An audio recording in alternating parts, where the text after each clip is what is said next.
वतन अजीज़ पाकिस्तान और कुन फयकून से कायम सरजमीन सिंध हालिया बारिशों के बाद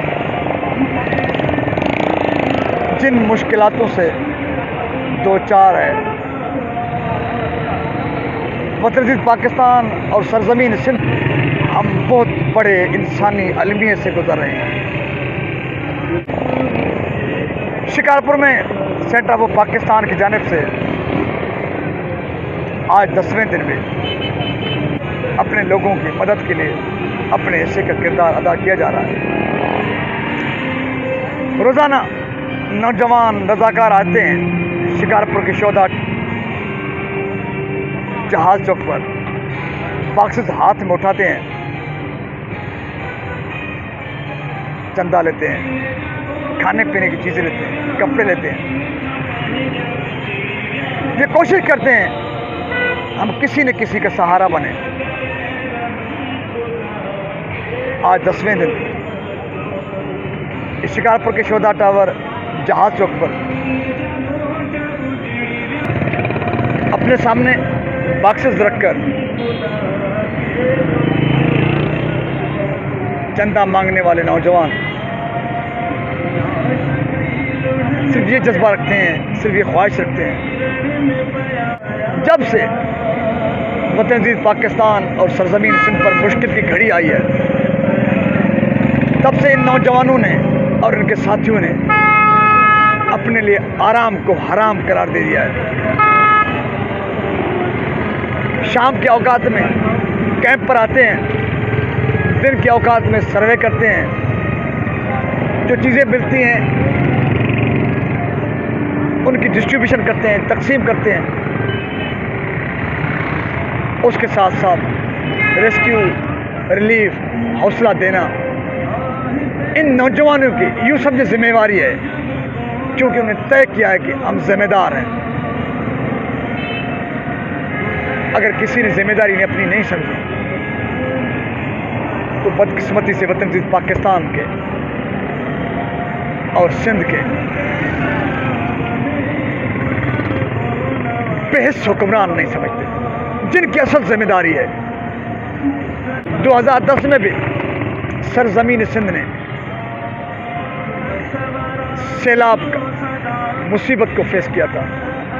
सिंधु दरिया टूटा था टोड़ी बंद से, बहुत सारे अजला मुतासर हुए थे, लाखों लोग दरबदर हुए थे। लेकिन वो मुश्किल की घड़ी यूं नहीं थी जो मुसीबत अभी बारिशों के बाद आ पड़ी है। सिर्फ मुश्किल की घड़ी और मुसीबत का ये अंदाज़ा, ये पैमाना नहीं था, बल्कि हुक्मरानों में, उस वक्त के हुक्मरानों में भी इतनी बेहसी, इतनी करप्शन, इतनी बेरुखी नहीं थी। न सिर्फ ये, बल्कि इंसानियत की खिदमत के अलमबरदार मसीही किरदार, दुनिया भर के समाजी अदारे भी दुनिया भर से फिलफोन यहाँ पहुँचे थे। मुतासिरीन की इतनी मदद हुई थी कि लोग अपना गम भूल बैठे थे। लेकिन अभी 17 तारीख से सिंध पर मुसीबत आ पड़ी है। आज 17 अगस्त 2022 से आज 8 सितंबर है 2022। 20 दिन बीत चुके हैं, लेकिन बड़े पैमाने पर कोई दुनिया का इंटरनेशनल डोनर, समाजी अदारा नहीं पहुंचा। आए दिन मीडिया की ये खबरें जीनत बन रही हैं। बेशुमार खबरें मीडिया की जीनत से भी दूर है, क्योंकि मीडिया भी अक्सर व बेशतर अपनी दुनिया, अपने मफादात के चक्कर में है। तो इसलिए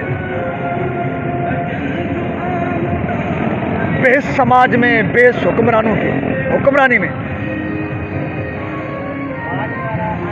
ये लोग, ये लाखों लोग, ये करोड़ों लोग बेसहारा बनकर, बेसहारा होकर अपनी मौत का इंतज़ार कर रहे हैं। लाखों मासूम बच्चे दूध के लिए परेशान हैं, 2 वक्त की रोटी के लिए परेशान हैं, घर के लिए परेशान हैं। हजारों लोगों से अपने प्यारे बिछड़ गए हैं। क़यामत का आलमिया है, क़यामत के मनाजिर हैं। बेहसी का यह आलम कोई तस्वर भी नहीं कर सकता।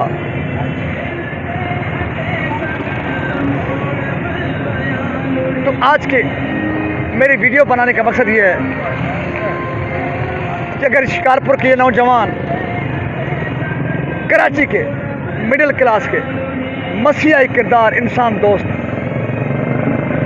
इंसानियत बचाने के लिए आगे बढ़कर मिसालें कायम कर सकते हैं, तो तमाम तर वसाइल रखने वाले सिंध और वफाक के बेस और बेशरम हुक्मरानों, इतने फिरौन क्यों बन गए हो, इतने बेस क्यों बन गए हो? आपके चेहरे, आपके लब्बो लहजा, आपके करतूत बता रहे हैं। एक तरफ लाखों लोग, करोड़ों लोग दर बदर हैं, हजारों जिंदगियां, हजारों इंसान मौत के भीड़ चढ़ चुके हैं। बच्चे दूध के लिए परेशान हैं, करोड़ों लोग घरों के लिए परेशान हैं, छत के लिए परेशान हैं, 2 वक्त की रोटी के लिए परेशान हैं। ए बेस हुक्मरानो, तुम फिरौन और यजीद से भी किरास कर चुके हो। तुम्हें कौम पर तरस नहीं आ रहा, तुम अपनी सियासत से जान छुड़ाने के लिए तैयार नहीं हो। आहे गरीबा कहर खुदाई है, करोड़ों लोगों की बद्दुआएं आपको नेस्तो नाबूद कर देंगे। वफाक और सिंध के हुक्मरानों, अपोजिशन की सियासत करने वाले, अपने मफादात की जंग लड़ने वाले बेहद सियासतदानों, मुल्क तारीख के सबसे बड़ी मुसीबत से गुजर रहा है। बहुत बड़ा इंसानी अलमिया जन्म ले चुका है। तख्तो ताज पे बैठकर अयाशियां करने वाले हुक्मरानों और तख्तो ताज के हुसूल के लिए सियासत करने वाले सियासतदानों, ये वक्त सियासत का नहीं, अयाशियों का नहीं। कुछ इंसानियत पर रहम करो, सिंध पर रहम करो, वतन अजीज पाकिस्तान के मजलूम बेबस इंसानों पर रहम करो। खुदा के कहर से डरो, बद्दुआओं से डरो। खुदा की कसम, शिकारपुर सिंध मुल्क भर में करोड़ों लोग, बार बार मैं कह रहा हूँ, छत के लिए, 2 वक्त की रोटी के लिए परेशान हैं। आए दिन भूख की वजह से, बीमारी की वजह से, बेहिसी के आलम में लोग मर रहे हैं, बच्चे मर रहे हैं, माएँ बहनें मर रहे हैं, बाप जुदा हो रहे हैं बेटों से, बच्चों से। लेकिन सब तमाशाई और ड्रामाई हैं और सबकी सीजन आई हुई है। इस मौके पर मैं बैनुल-अक़वामी समाजी अदारों से, NGO से मुतालबा करूंगा, खुदारत तुम आगे आइए। पाकिस्तान के बेस और बेशर्म हुक्मरानों के सहारे, बेहद सियासतदानों के सहारे हमें मत छोड़िए। इंसानी अलमिया जन्म ले चुका है। अगर दुनिया के इंसान दोस्त आगे नहीं आए तो लाखों लोग और भी जिंदगी की जंग हार सकते हैं। इस दर्दमंदाना अपील के साथ अपने मेज़बान सुल्तानत को दीजिए इजाज़त। एक खुदा के हुजूर दरख्वास्त है कि हमारी मदद फरमा, और दूसरी दुनिया में इंसान दोस्त हैं, इंसानियत पर जो यकीन रखने वाले हैं, सरमायादार हैं, मुखिर हज़रात हैं, उनसे अपील है, समाजी अदारे हैं, इंसानी हुकूक की तंजीमें हैं, इंसान दोस्त जो भी गिरोह किरदार तंजीमें अदारे हैं, उनसे अपील है, खुदा आगे आइए। वतन अज़ीज़ पाकिस्तान और सिंध में जो इंसानी अलमिया जन्म ले चुका है, इंसानियत को बचाने के लिए अपने हिस्से का किरदार अदा कीजिए। हम अफ्रीका से भी बदतरीन हालात की तरफ जा रहे हैं। लोग बिस्किट के लिए, बोतल के लिए, एक वक्त खाने के लिए जिस तरह से दौड़ लगाते हैं, जिस तरह से किसी खाना देने वाले के मुंतज़िर हैं, आप तस्वर भी नहीं कर सकते। तो सिंध सलामत, साथ सलामत, पाकिस्तान जिंदाबाद, इंसानियत पाइंदाबाद।